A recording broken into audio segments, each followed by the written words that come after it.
உங்களோட கையால் ஏதாவது ஒரு மிஸ்டேக்ஸ் நடந்துருச்சு, அதனால் சில பாதிப்புகளும் ஏற்பட்டுருச்சுன்னு எடுத்துக்கொள்வோமே. அப்படின்னா நீங்கள் என்ன செய்வீங்க? அந்த பாதிப்பை குறைக்கிறதுக்குரிய நடவடிக்கைகளை நீங்கள் எடுப்பீங்களா? இல்லாட்டி நீங்கள் உங்களால் இந்த மிஸ்டேக் நடந்துச்சுன்னு உங்களை நினச்சி, ஐயோ நான் இப்படி நடந்திருக்கலாம், இப்படி செஞ்சிருக்கலாம், இப்படி போயிருக்கலாம், இப்படி பேசியிருக்கலாம் என்று உங்களுக்குள்ளேயே நீங்கள் வேதனைப்பட்டு கொண்டு உங்களையும் கஷ்டப்படுத்தி கொண்டு மற்றவர்களையும் கஷ்டப்படுத்துவீங்களா? நீங்கள் முதலாவது ரகமாக இருந்தால் ஆரோக்கியமான ஒரு செயற்பாடை தான் நீங்கள் செய்கிறீங்க.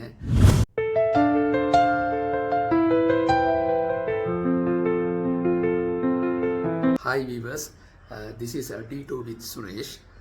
உங்களால் ஏற்பட்ட ஒரு மிஸ்டேக்ஸ்னால சில பாதிப்புகள் ஏற்பட்டிருக்கு. ஆனால் நீங்கள் அந்த பாதிப்புகளோட வீரியத்தை குறைக்கிறதுக்கு முயற்சிக்கிறதுக்கு பதிலாக நீங்கள் உங்களை பற்றியே கவலைப்பட்டு கொண்டு, நான் ஏன் அந்த மாதிரி ஒரு மிஸ்டேக்கை செய்தேன், நான் ஏன் அந்த மாதிரி வார்த்தையை சொன்னேன், நான் அங்கே போயிருக்காமல் இருந்திருக்கலாம், இப்படி பல்வேறு வகையில் உங்களோட மனசை குழப்பிக்கொண்டு மற்றவர்களையும் குழப்பி கொண்டிருப்பீங்களா? அவ்வாறு நீங்கள் குழப்பி கொண்டிருந்தால் அது எந்த விதத்திலையுமே உங்களுக்கு ஒரு ஆரோக்கியமான ரிசார்ஸை கொடுக்காது. மாறா நீங்கள் உடல் ரீதியாகவும் உள ரீதியாகவும் பாதிக்கத்தான் படுவீங்க. அதனால் வர்ற பிரச்சனைகளை நீங்கள் ஃபேஸ் பண்ண வேணும். அது ஏற்கனவே உங்களால் ஏற்பட்ட பிரச்சனையை விட அதிகமாக இருக்கும். அதனால் இந்த முதல்ல நீங்கள் ஒரு பிரச்சனை, ஒரு மிஸ்டேக்ஸ் உங்களோட பக்கம் நடந்துருச்சுன்னா அது எவ்வாறு நடந்துச்சுன்னு சும்மா யோசிச்சு பாருங்கள். அது மட்டும் போதும்.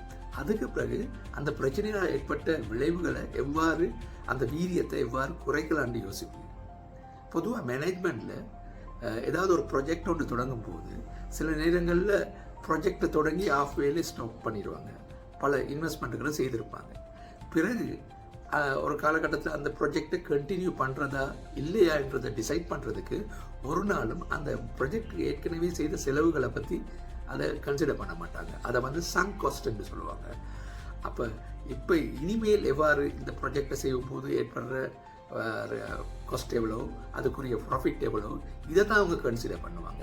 ஏற்கனவே செலவான அந்த காஸ்ட்டை அவங்க கன்சிடர் பண்ண மாட்டாங்க. இது போல தான் மனித வாழ்க்கையிலையும் நாங்கள் எங்களால் ஏற்பட்ட ஒரு சின்ன பிரச்சனை உண்டுண்டா அந்த பிரச்சனை எங்களால் ஏற்பட்டு முடிஞ்சிட்டு இட்ஸ் ஸ்ப்ளிட் மில்க், அதை திருப்பி நாங்கள் எடுக்க இயலாது. ஆனால் அந்த பிரச்சனையினால் ஏற்பட்ட விளைவுகள் என்ன மாதிரி, அதோட தன்மையை எவ்வாறு குறைக்கலாம், இதைத்தான் நாங்கள் யோசிக்கணும்.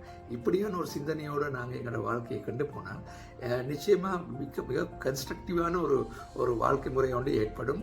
எங்களுக்கும் ஏற்படும், எங்களை சுற்றி உள்ளவர்களுக்கும் ஏற்படும்.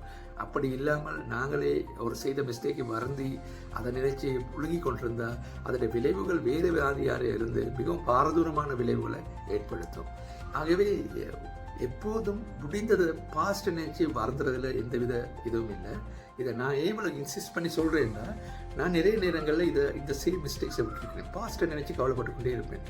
அதை எப்படி அதுலேருந்து எனக்கு தெரியும், அதுலேருந்து வெளிவரதுக்குரிய வழிவகைகள் எல்லாம் தெரிஞ்சிருந்தாலும் கூட நான் பாஸ்ட்டை நினச்சி நிறைய நேரங்களில் வருந்தி கொண்டிருப்பேன். இதனால் என் கண் முன்னால் இருக்கிற ஆப்பர்ச்சுனிட்டிஸ் எவ்வளவோ நான் மிஸ் பண்ணியிருக்கிறேன்.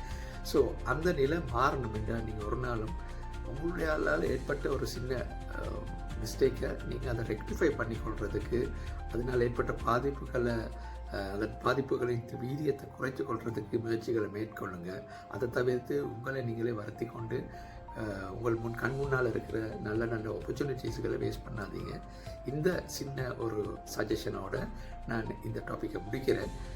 இனிவரும் காலங்களிலும் இது போன்ற நல்ல ஒரு டாப்பிக்கோடு உங்களை சந்திக்கிறேன். நீங்கள் என்னுடைய சேனலை சப்ஸ்கிரைப் பண்ணாமல் இருந்தால் தயவுசெய்து சப்ஸ்கிரைப் பண்ணவும். அப்போது தான் நான் போடும் வீடியோ உடனுக்குடன் உங்களுக்கு சேரும். அத்தோடு இதை உங்களுடைய நண்பர்களுடன் ஷேர் பண்ணவும்.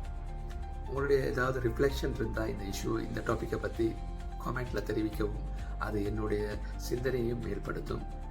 மீண்டும் ஒரு எபிசோடில் உங்களை சந்திக்கிறேன். நன்றி, வணக்கம்.